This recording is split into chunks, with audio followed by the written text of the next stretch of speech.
Irmãos, com a paz do Senhor, grato a Deus por esta manhã podermos juntos aprender a palavra do Senhor. Louvo a Deus pela vida da superintendência dessa escola, pastor Alberto, pastor Itamar. Louvo a Deus pela vida do bispo Oídes, família, pastor Samuel César, demais obreiros que têm sido amigos e como pais para mim aqui neste ministério, em tão pouco tempo que chegamos. E na aula de hoje, irmãos, é um assunto primordial para a continuidade da igreja na face da terra até a volta do Senhor Jesus Cristo. Mas quando nós lemos, e você na sua casa deu uma estudada ou apenas deu uma olhada na revista, fica um pouco complicado de nós entendermos o porquê de estudarmos tais assuntos se não vivenciamos boa parte deles no nosso dia a dia. Se por bondade e por graça de Deus congregamos num lugar que não está afetado por isso.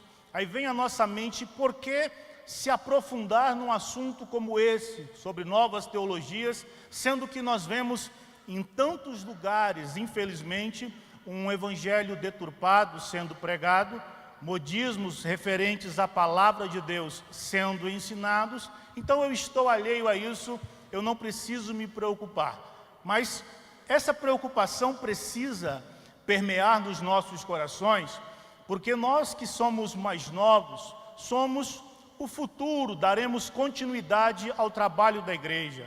Pastor José Nascimento, se não me falha a memória o nome dele, na aula passada, ele ministrando aqui na EBD, ele falou o seguinte, de grandes homens que foram campeões de Deus e conseguiram manter a trajetória e a história da igreja. E repousa sobre os nossos ombros a mesma responsabilidade de manter a fidelidade à palavra do Senhor, para que no futuro, quando entreguemos, se é que podemos usar esta expressão, a uma nova geração, entreguemos uma igreja firmada na palavra de Deus e uma igreja verdadeiramente que vive a palavra do Senhor.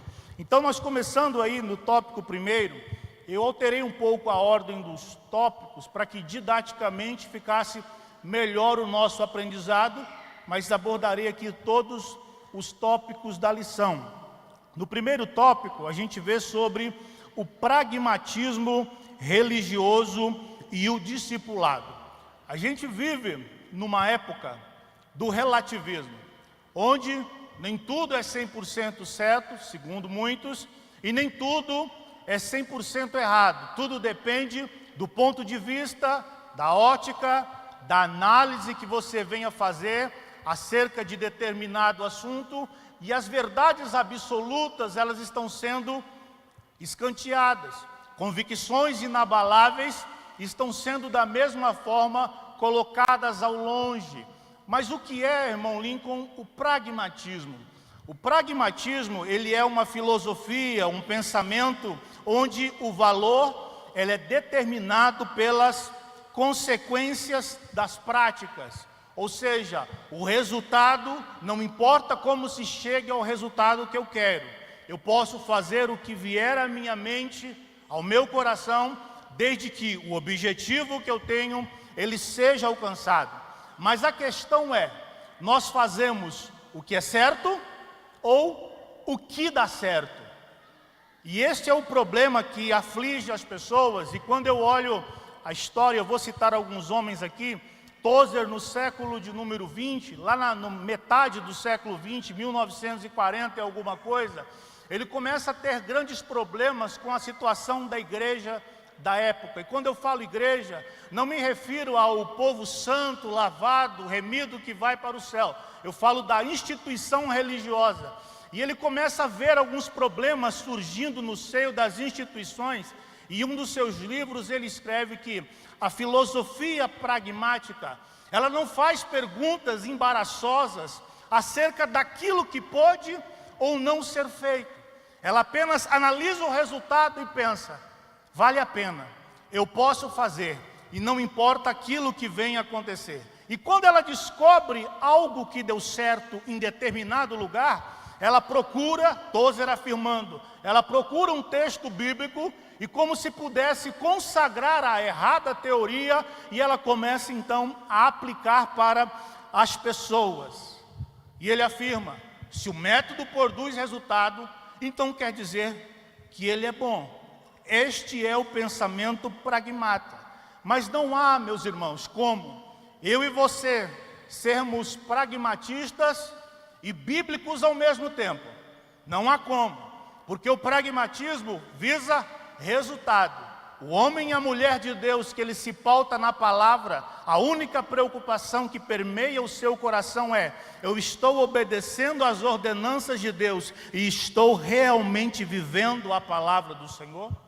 O pragmatismo procura-se dar aquilo que as pessoas querem, que as pessoas almejam. John MacArthur, num dos seus livros, que é um dos livros que eu mais gostei que ele escreveu, claro, tenho divergências teológicas com MacArthur, a Assembleia de Deus tem, mas nesse quesito pragmatismo ele é um dos melhores escritores. No livro Com Vergonha do Evangelho, ele começa a citar um problema que começou a surgir nos Estados Unidos. As igrejas começaram a fazer pesquisas com as pessoas para saber o que elas almejavam encontrar na igreja, para que assim elas pudessem dar a elas como se fosse um produto. Mas o problema, quando nós tratamos o Evangelho e as verdades de Deus como um produto, como qualquer produto de mercado, com o tempo ele cai no desuso. E é necessário então que um novo produto seja lançado. E isto está o problema do pragmatismo. Há uma preocupação exacerbada em agregar pessoas. E numa das terças-feiras de culto de ensino, o bispo Oídes, no mês passado, ensinando acerca da preocupação em congregar. E ele afirmou, eu tomo as palavras dele, que ele disse: muitos se preocupam apenas em agregar pessoas, em fazer agrupamentos, agregações. Mas a igreja de Deus não foi chamada para fazer uma agregação, mas ela foi chamada para congregar no nome de Jesus Cristo, para ser um só povo, uma só fé e um só espírito na presença do Senhor. Spurgeon escreve que quando a fé antiga, verdadeira, ela desaparece, é normal e comum os homens resolverem se alimentar de cinzas.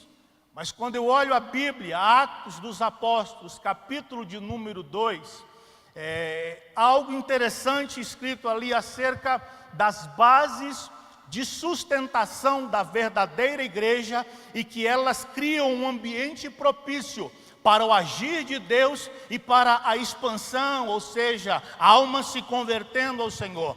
Lá diz o seguinte, a partir do versículo de número 42: e perseveravam na doutrina dos apóstolos, e em cada alma havia comunhão, partir do pão, oração, e em cada alma havia temor. Mais adiante diz: e o Senhor acrescentava à igreja as almas que haviam de se converter. Então a igreja primitiva, ela era alicerçada tão somente na palavra. Era isso que atraía as pessoas. E eu gosto muito de ler a história de homens que marcaram a história da igreja, porque eu e você, às vezes, quando nós lemos a Bíblia, nós tendemos a colocar os personagens bíblicos como homens além de algo a ser alcançado. Eu nunca conseguirei pregar como Pedro, falar como Paulo. A gente cria no nosso coração este pensamento errôneo. Mas quando a gente lê a história de homens de Deus, a gente vê que eram pessoas que atingiram sim um grande êxito. Na história da igreja, você vai citar um nome, e Lloyd Jones diz que esse é um homem dos mais injustiçados da história da igreja, porque pouco se fala sobre ele, que é George Whitefield, um homem considerado pelos maiores estudiosos, que através dele houve um avivamento somente maior que o que houve na época dele, aquele que iniciou-se no início da igreja através de Paulo, Pedro e os demais apóstolos. Um homem que pautava-se na pregação da palavra. Mas a história conta que quando ele começava a pregar a palavra, uma simples, e você lendo os sermões dele, você não encontra algo mirabolante, especial, profundo, teologicamente não, mas a simplicidade e a pureza do Evangelho. Mas milhares de pessoas se reuniam e eram convertidas a Deus e tinham as vidas transformadas.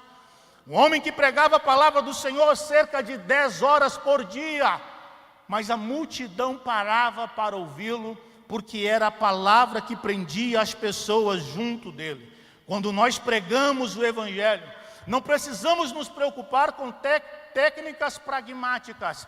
É a palavra de Deus que tem o poder de atrair as pessoas e de mudar a vida delas. No final do século XIX, em 1887, Spurgeon deflagra-se com este mesmo problema que Tozer, anos depois, se enfrentou. E ele afirma que a igreja da época, ela estava como um trem, que vai subindo nos seus trilhos até o cume de uma montanha. Mas quando ele chega no cume da montanha, ele começa a descer vertiginosamente, sem freios. E cada vez mais a velocidade aumenta e o perigo aumenta, e a catástrofe, conforme a velocidade aumenta, a probabilidade é muito maior.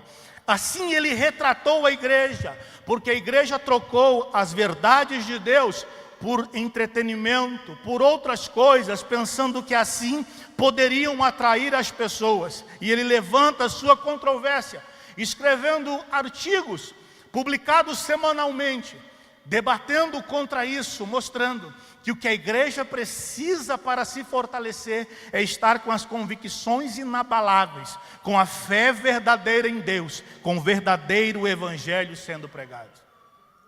Aquilo que flertava na época de Spurgeon, eu acho lindo MacArthur escrevendo isso, John MacArthur, ele diz: aquilo que flertava com Spurgeon, com o passar do tempo, tornou-se uma fascinação na época de Tozer, e agora tornou-se uma obstinação nos dias atuais. Mas o que permeava no coração destes homens, que deve permear nos nossos corações, a preocupação de A.W. Tozer, era que com o pragmatismo, com essas técnicas de vamos trazer as pessoas, não importa como, o medo que ele tinha era que as pessoas perdessem a essência de valorizar a palavra, e não tivesse mais um apetite verdadeiro em vir à casa do Senhor, e nem realmente vir com o coração aberto para adorar o Deus Santo, poderoso, que é digno de honra, glória e louvor. Ele pensava: nós estamos formando uma geração que apenas frequenta cultos, mas nós não precisamos formar, nós precisamos formar uma geração de discípulos verdadeiros do Senhor e firmados em Deus. Tozer olha a situação da igreja e ele escreve, no ano de 1955, ele estava tão oprimido com esta situação que ele fala: eu não consigo achar pessoas que sejam como eu e que venham defender o evangelho e defender a verdade. Mas aí Paulo, escrevendo Filipenses capítulo 1, ele diz: verdade é, uns pregam por amor, outros por inveja, outros por porfia, alguns por boamente, mas ele diz: eu fui posto por defesa do evangelho. Eu e você fomos chamados para defender esta palavra. Não importa se lá fora estão pregando um evangelho deturpado para atrair as pessoas, nós vamos continuar com as verdades inabaláveis de Deus e com as convicções do Senhor, e Deus há de salvar as almas e trazê-las para os caminhos do Senhor. Não há esta, irmãos, como muitos pregam, de um evangelho progressista, e Spurgeon trata bem isso, dizendo que para cada ano, para cada época e para cada situação, há uma espécie de evangelho a ser pregado, que o evangelho, ele precisa ser adaptado, e ele trata isso como um evangelho híbrido. E aí Spurgeon diz: ele é a soma da tolice com a blasfêmia. É a palavra de Deus que pode nos firmar. João capítulo 6, na última vez que eu, por bondade do Senhor, ministrei aqui, eu falei um pouco sobre isso. Jesus está trazendo um sermão duro, pesado, dizendo: vocês estão me seguindo porque há pouco tempo atrás eu multipliquei pães, todo mundo se alimentou. E ele começa apertando a situação, vai trazendo uma palavra dura. Aquele dia Jesus estava duro no sermão. E aí os discípulos se aproximam e falam: Jesus, duro é esse discurso, quem o pode suportar? Cristo olha para os discípulos e diz: se vocês querem ir, vão também. E aí Pedro olha para Cristo e diz: para quem nós iremos? Só tu tens a palavra de vida eterna. É a palavra de vida eterna que nos trouxe a esta casa de oração. É a palavra de vida eterna que mesmo em meio às dificuldades que você passou esta semana, você olhou para Deus e disse: eu permaneço nos teus caminhos, Deus me dê graça, Deus me dê força, me ajude, eu não consigo sozinho, mas com o Senhor eu posso. É a palavra de Deus que quando Paulo estava naquele momento pedindo a Deus que arrancasse o seu espinho da carne, ele disse: por 3 vezes eu orei, mas aí o Senhor disse: a minha graça te basta, porque o meu poder se aperfeiçoa na sua fraqueza. Era a palavra que mantinha Paulo fiel, e a palavra que tem te mantido, meu querido, fiel à presença de Deus constantemente na casa do Senhor. Quando Paulo escreve a sua carta aos Coríntios, a primeira epístola, no capítulo 2, ele diz: e eu, irmãos, quando eu fui ter convosco, anunciando-vos o testemunho de Deus, não fui com sublimidade de palavras ou sabedoria. Nada me propus perante vós a não ser a Jesus Cristo e este crucificado. A minha palavra e a minha pregação não consistiram em palavras persuasivas de sabedoria humana, para que a vossa fé não se apoiasse em palavras de homens, mas em demonstração de Espírito e em demonstração de poder. Aleluia. Temos que ter um cuidado com isso. Lloyd Jones, num livro, eu gosto desse livro, Pregação e Pregadores, e ele começa a combater o mesmo problema que Spurgeon e Tozer, e problema que nós devemos combater para que as pessoas não venham crer neste falso evangelho. Ele escreve que o grande erro da igreja da época dele é que ela estava acostumada a administrar paliativos. E ele fala que o paliativo, que é algo que você dá para o momento, para resolver o problema momentâneo, ele não resolve a situação toda e catastrófica. E ele diz: se um médico recebe no seu consultório um homem que está tendo uma dor abdominal profunda, terrível, que o está atormentando, e o médico resolve aplicá-lo uma injeção de morfina, naquele momento, aquele paciente sentirá alívio. E ele poderá voltar para casa sem nenhuma situação de dor. Mas ele diz: isto beira um ato criminoso, porque quem sabe aquele paciente pode estar com uma apendicite aguda. Ele vai para sua casa com uma sensação de prazer e satisfação, mas ele acaba morrendo. E aí Lloyd Jones diz: a igreja precisa ter este cuidado. O grande problema da humanidade não é um problema físico. O grande problema da humanidade não é um problema de ordem financeira. O grande problema da humanidade é a sua depravação e a distância dela com Deus. E cabe à igreja trazer o evangelho para que este problema seja solucionado. As pessoas se reconciliem com Deus. E aí Deus entra com providência em todas as áreas e as abençoa, guarda e opera em favor delas. Não fomos chamados para dar paliativos, mas para resolver o problema. E qual é o problema da humanidade?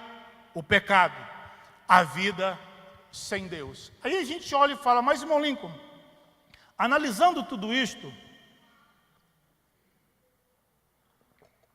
qual o proceder?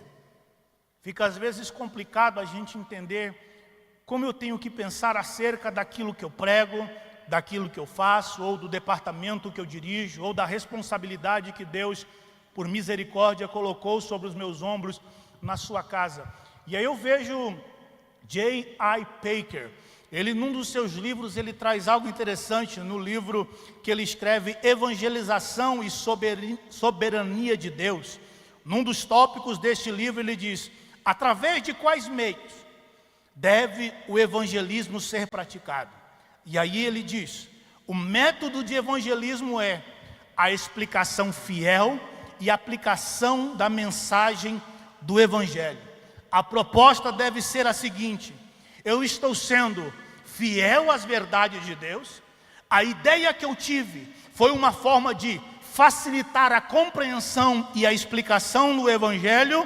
Se for planejado assim, é algo ótimo. Resumindo, Tudo quanto nós fazemos na obra de Deus e tudo quanto ministramos tem que ser a legítima e pura palavra do Senhor. O resultado não vem daquilo que nós falamos, porque as palavras não são nossas, mas são as palavras de um Deus vivo, um Deus soberano, um Deus poderoso, que tem poder através do seu Espírito de convencer o homem do pecado, da justiça e do juízo e mudá-lo plenamente para a glória do nome do Senhor. Findando este tópico, Francis Schaeffer, ele afirma: acomodar-se ao espírito reinante do mundo contemporâneo é a forma mais grotesca de mundanismo, no sentido mais pleno da palavra. Não podemos ser pragmátas. Mais à frente na revista, eu separei os tópicos para ficar melhor, como eu falei para os irmãos, você vai encontrar aí uma seção falando acerca do triunfalismo. E o que é o triunfalismo? O triunfalismo, vamos dizer, nem doutrina, vamos dizer, uma doutrina que ela trata o seguinte, de que, como você está em Cristo, você agora serve ao Senhor, você está totalmente livre de doenças, males, dificuldades, enfermidades. Nenhum mal pode acontecer com a sua vida. Se acontecer, é porque algo está de errado com a sua vida. Mas nós veremos através da palavra do Senhor e de alguns homens que escreveram que a realidade do cristianismo não é essa. Dietrich Bonhoeffer, ele diz que a causa de Deus nem sempre é de sucesso. Tem como nós sermos mal-sucedidos e ainda assim estar no caminho certo. Sucesso, meu querido, não é dinheiro no banco, dinheiro no bolso. Sucesso não é receber aplausos, afagos, ter amigos, pessoas que te rondeiam. Ser bem-sucedido é viver a palavra de Deus na sua totalidade e ter a certeza e convicção de que você está no centro da vontade de Deus. Spurgeon, num dos seus sermões, ele diz de forma irônica, aos homens que os ouviam, ele disse o seguinte: como que vocês querem viver a vida de vocês, sendo que Cristo vestiu uma coroa de espinhos, e vocês querem colocar uma coroa de louros?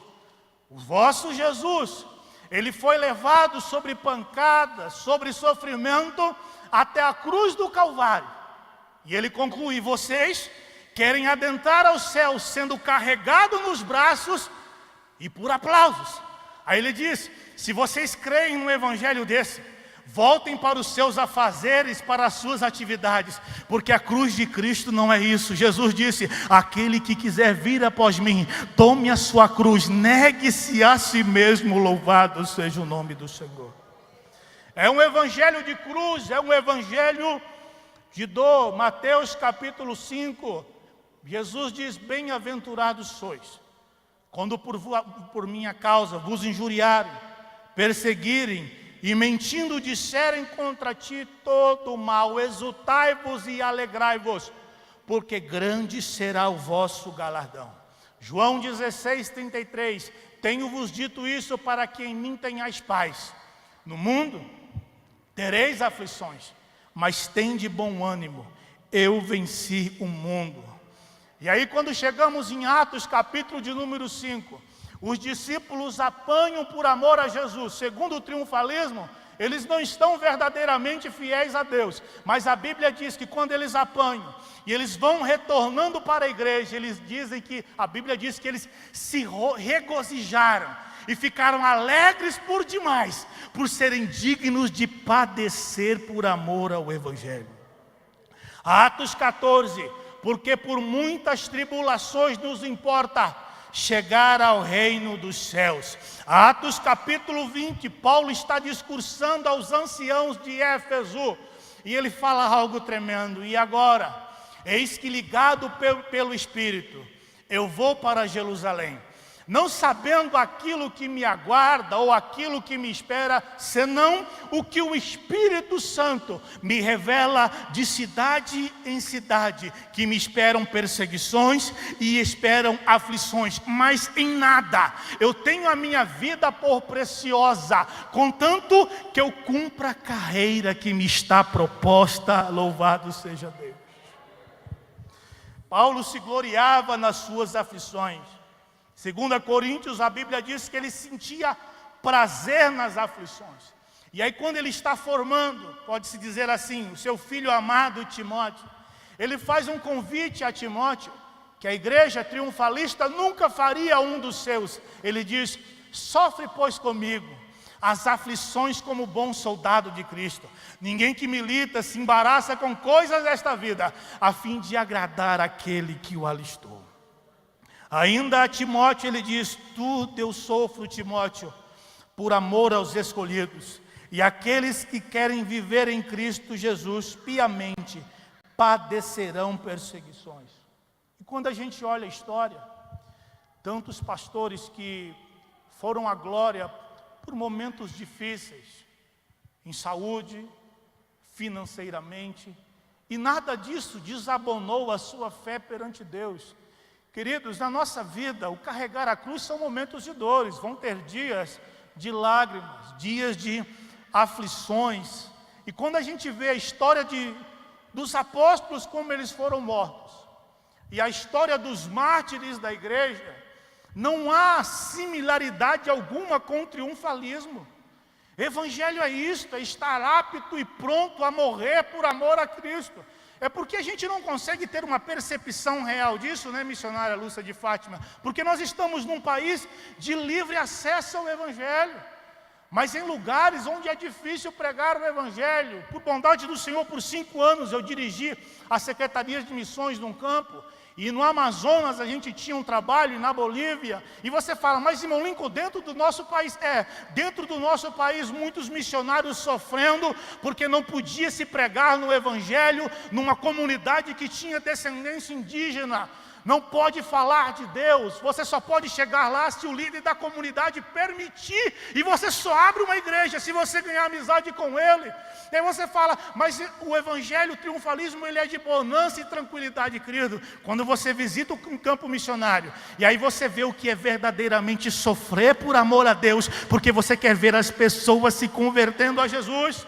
Você vê o que é viajar, como eu viajei, por misericórdia de Deus, 5 horas de barco para chegar numa comunidade, para você fazer um culto num lugar sem energia elétrica, sem nada, mas pessoas ali querendo ouvir Deus, querendo ouvir a palavra e se encontrar com o Senhor. Eu convido aos que pregam o evangelho triunfalista a ir para o campo missionário. Vai lá pregar, irmão. Vai lá ministrar para saber o que é isso. Mas eu me alegro nas palavras de Paulo, Romanos capítulo 8, versículo 18, ele diz: porque eu tenho para mim que as aflições do tempo presente não são para se comparar com a glória que em nós há de ser revelada. Louvado seja o Senhor. Vai doer, irmão, vamos sofrer, a gente vai chorar, mas um dia nós estaremos na eternidade com o Senhor. Vamos lá. Teologia da prosperidade, outro tópico.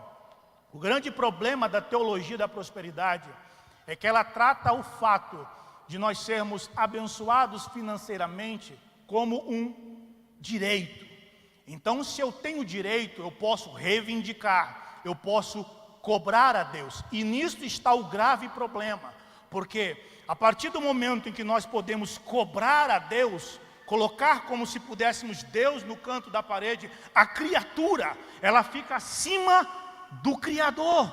E esta não é uma realidade. Deus sim nos abençoa, nos prospera materialmente, abre as portas para a nossa vida, mas nunca nós seremos merecedores.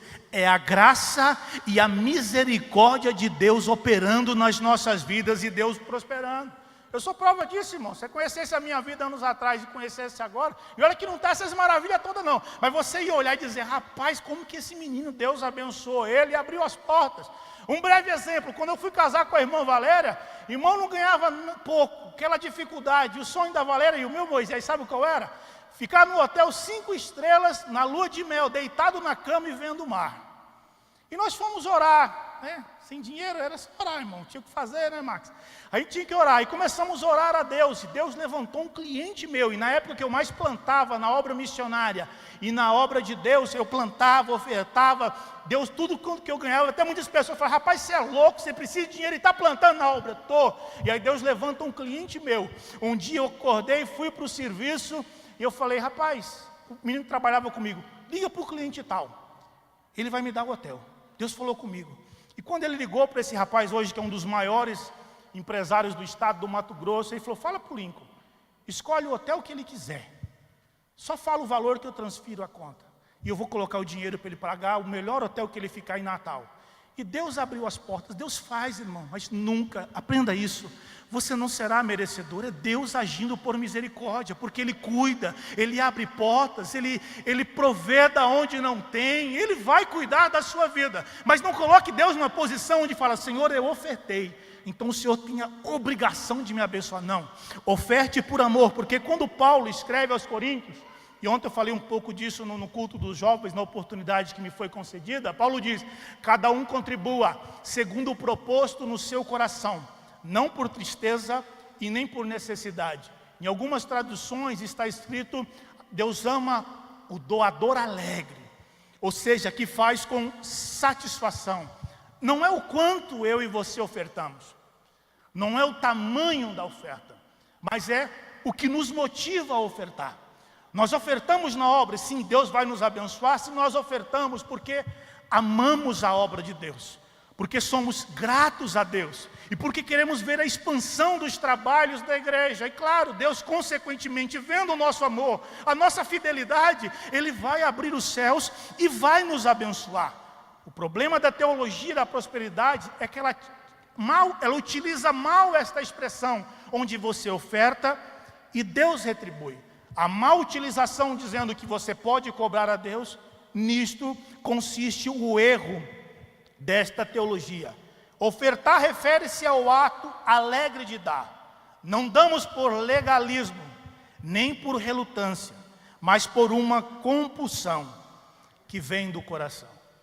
Então os teólogos da prosperidade, eles olham para as pessoas e falam, você não está bem financeiramente, é porque há alguma maldição, algum pecado, há alguma coisa. Mas por experiência, e é a área que eu me formei, administração de empresas, e por trabalhar muito na época principalmente dos jovens, a gente dando aquele puxão, rapaz, pensa na vida financeira. Eu vi que a maioria dos problemas financeiros que os crentes passam, não é porque Deus não abençoa, é porque infelizmente nós somos péssimos administradores daquilo que Deus tem nos dado. E nós pensamos, não, do jeito que eu fizer, Deus vai continuar abrindo porta, Deus vai pagar minhas contas. Não vai, Deus te deu as condições, mas tenha uma boa administração dos recursos do Senhor. Vamos seguindo. Confissão positiva. A confissão positiva, ela é muito ligada à teologia da prosperidade, ela anda de mão dadas. Então o pensamento que iniciou-se no século XIX e posteriormente foi aperfeiçoado, se é que pode-se dizer de uma má teologia isso, foi aperfeiçoado, ficou pior ainda do que era, no século de número 20. Ela veio de uma base de um homem que ele era curandeiro e que ele pensava que o poder do pensamento positivo podia mudar as coisas, ou seja, se eu falar acontece, se eu pensar acontece. Há de se ter um grande cuidado com relação a isso, porque, e até o autor da revista ele coloca, eu determino, que Deus abençoe a sua vida. Há de se ter um cuidado, não podemos generalizar, porque às vezes quando as pessoas declaram algo sobre a nossa vida, elas não estão declarando apenas como uma confissão positiva, mas é porque dentro do coração delas há uma fé verdadeira, onde crê que Deus vai nos abençoar. Assim, quando o pastor no final do culto fala que Deus abençoe, você terá uma semana abençoada, não é uma confissão positiva, é porque ele realmente crê que Deus pode nos abençoar. Então é um assunto melindroso que não se pode generalizar dizendo, toda vez que alguém fala, quer dizer que é uma confissão positiva. É uma confissão positiva quando a pessoa pensa que só pelo ato de falar, Deus trará a existência e as coisas vão acontecer sem fé. Vamos lá, experiência pentecostal e a palavra. George Whitefield, ele diz, não podemos pregar o Evangelho de Cristo, além daquilo que nós já experimentamos.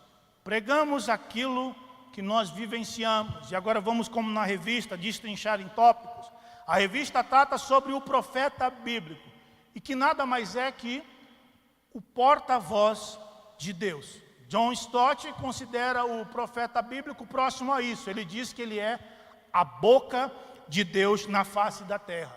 O profeta bíblico tinha como a função apontar o pecado, repreender o povo por causa de uma deslize com relação à aliança no Sinai, e também era o homem usado por Deus com uma promessa de que após a aliança ser restabelecida, Deus o abençoaria.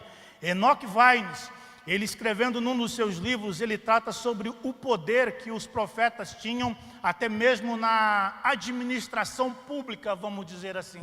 Eles exerciam grande influência, eles eram autoridade e influência no Estado, e segundo Agostinho, eles eram como filósofos. Então, quando você lê no Velho Testamento, você encontra este poder da parte do profeta bíblico. Próximo tópico, o poder do Espírito Santo. E isso é lindo, e nós que somos pentecostais, isso parece que corre na veia da gente. Porque o Espírito Santo, ele é o poder que capacita o crente. Atos capítulo 1, a ordem de Jesus era que eles ficassem em Jerusalém até que do alto fossem revestidos de poder. Atos capítulo 2, há o cumprimento, derramar do Espírito, línguas como de fogo, começam a falar em novas línguas, e Pedro no primeiro sermão, quase 3.000 almas se convertem ao Senhor. Atos capítulo 3, após Pedro curar um coxo, ele está ministrando a palavra de Deus, e antes ainda que ele termine, no capítulo 4, no início, ele é levado às autoridades, onde as autoridades chegam aos discípulos e falam: não preguem mais e nem ensinem essa doutrina no nosso meio.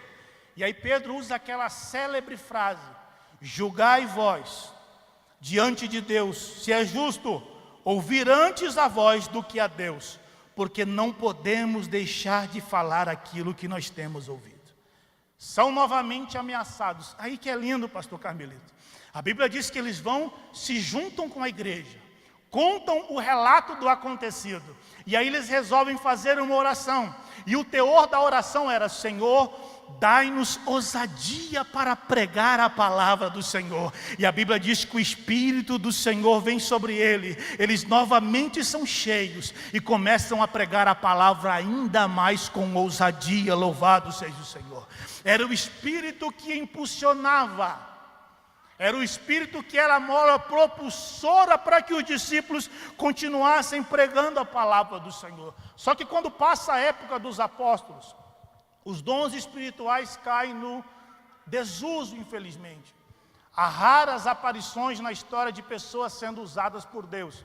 E eu te aconselho a ler um livro, até o evangelista Johnny Jr., ele foi um dos co-tradutores deste livro de Don Codlin, Sola Escritura, Revelações Canônicas e Não Canônicas de Deus. Um livro excelente. Depois você procura o Johnny, ele foi um dos co-tradutores.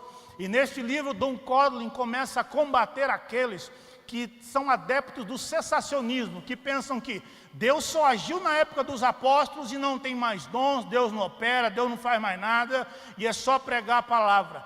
E ele bate muito contra este pensamento, mostrando que tal teoria, ela é certa feita obscura e sem embasamentos. Mas o que é interessante é que ele mostra que na assembleia que houve em Westminster, haviam homens ali que relatavam e que criam que Deus ainda continuava. Diz assim ele, citando George Gillespie: houve na igreja da Escócia, antes do tempo da primeira reforma e depois, homens extraordinários, santos profetas recebendo revelações extraordinárias de Deus.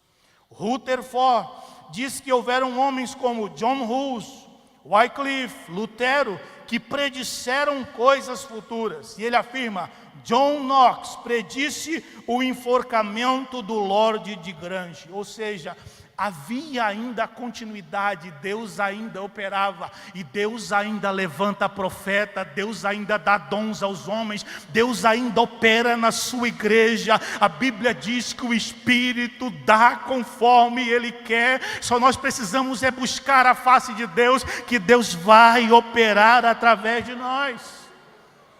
Deixa eu segurar aqui, senão eu prego, vamos lá. Gordon Fee, ele começa dizendo o seguinte, que nós vivemos no já e no ainda não. no livro que ele fala, Paulo, o povo de Deus e o Espírito Santo. É lindo esse livro, leia. E ele fala que nós vivemos no já e no ainda não.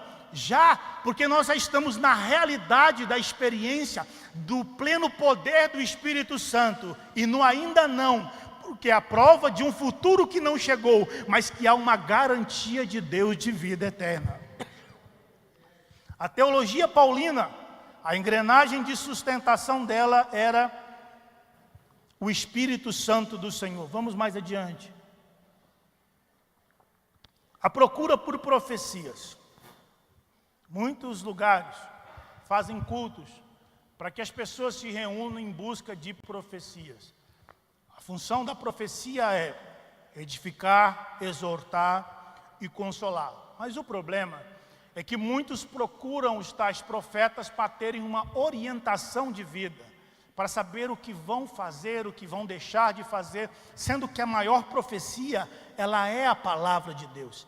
A palavra de Deus é a regra de fé. Sim, Deus usa profetas, Deus fala através de profetas, mas a nossa orientação maior, ela é a palavra do Senhor. Todo mundo já teve experiência difícil. Eu já estava uma vez, irmão, rapidinho, numa vigília, e aí, quando eu cheguei com a minha esposa, eu dobrei o joelho para iniciar a vigília. Deus falou comigo, eu falei, Valéria, hoje eu vou ouvir uma profecia que não é da parte do Senhor. E aconteceu, irmão, por infelicidade aconteceu. Um bendito estava lá, e aí, no meio da coisa, olhou para mim e falou assim, Lincoln, você está desanimado.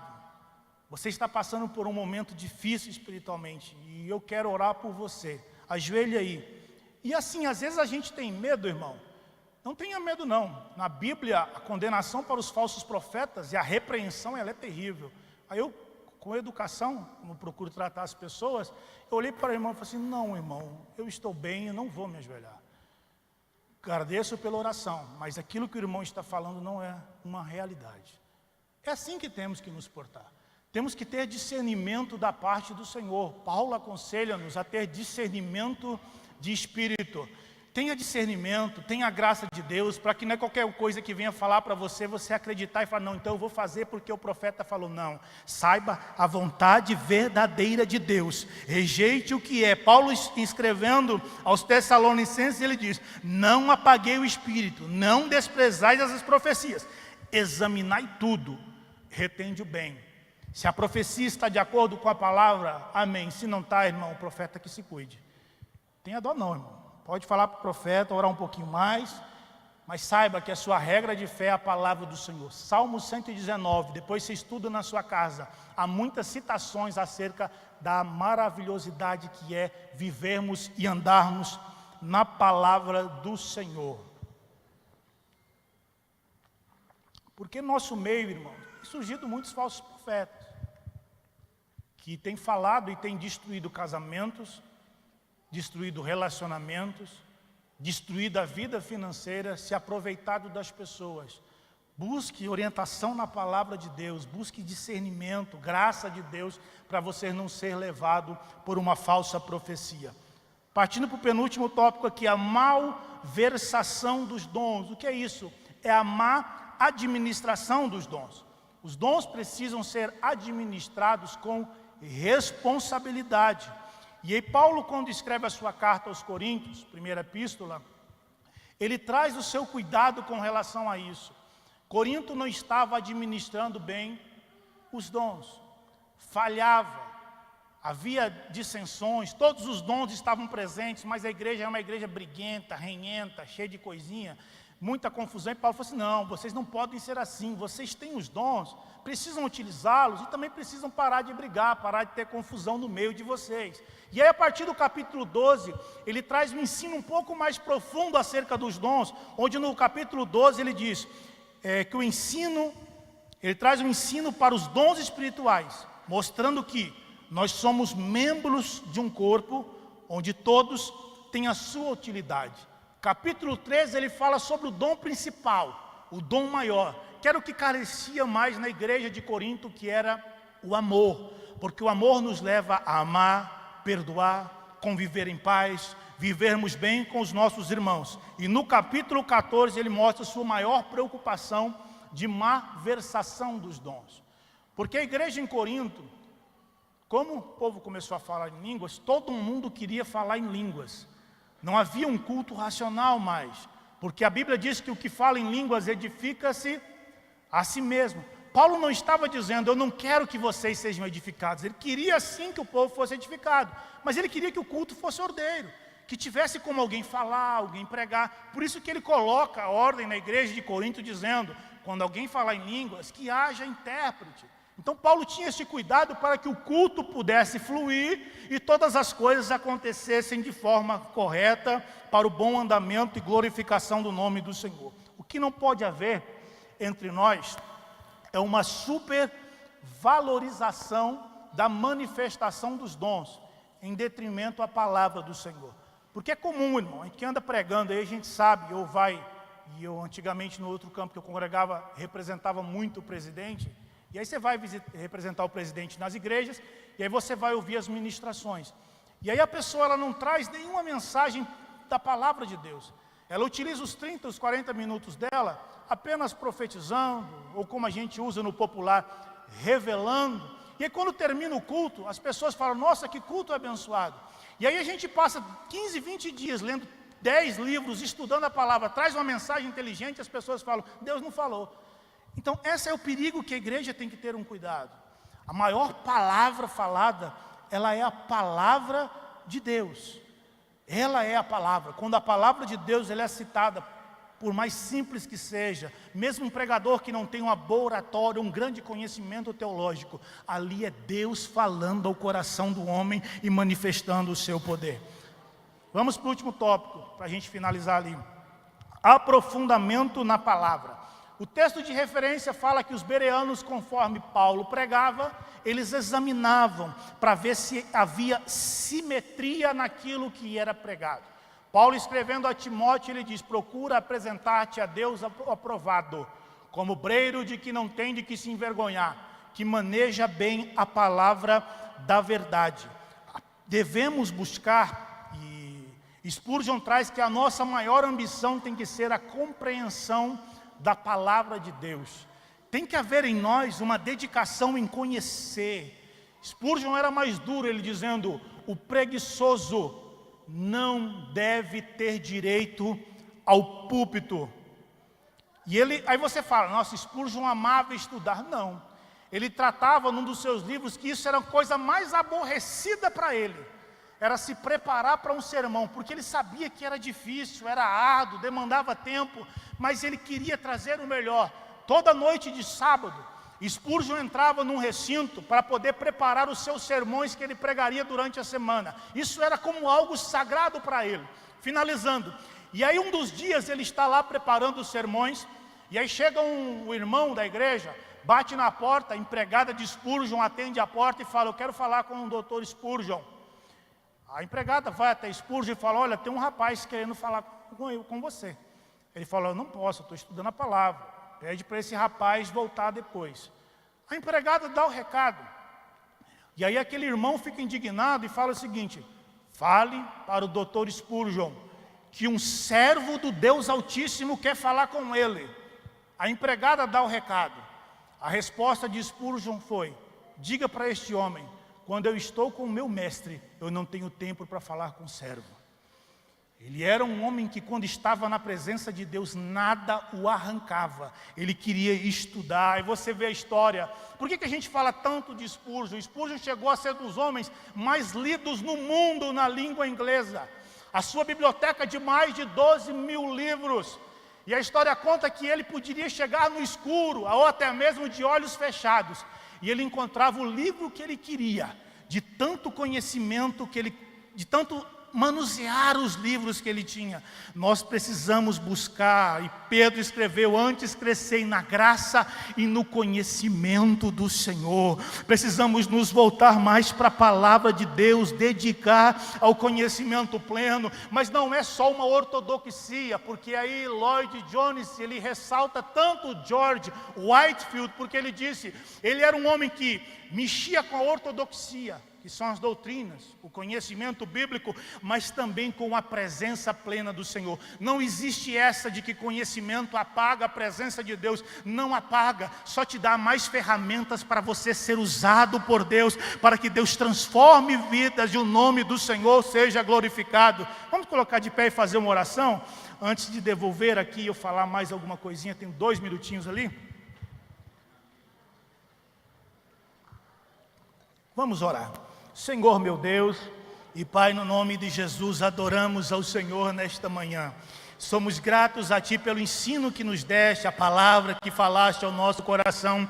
Ajuda-nos a permanecer na verdade e não aderirmos com o passar do tempo a tantas teologias que em outros lugares são pregados ou modismos, mas que venhamos a viver a Tua palavra e pregar o puro e genuíno Evangelho em nome de Jesus. Amém? Você pode assentar, bem dizendo.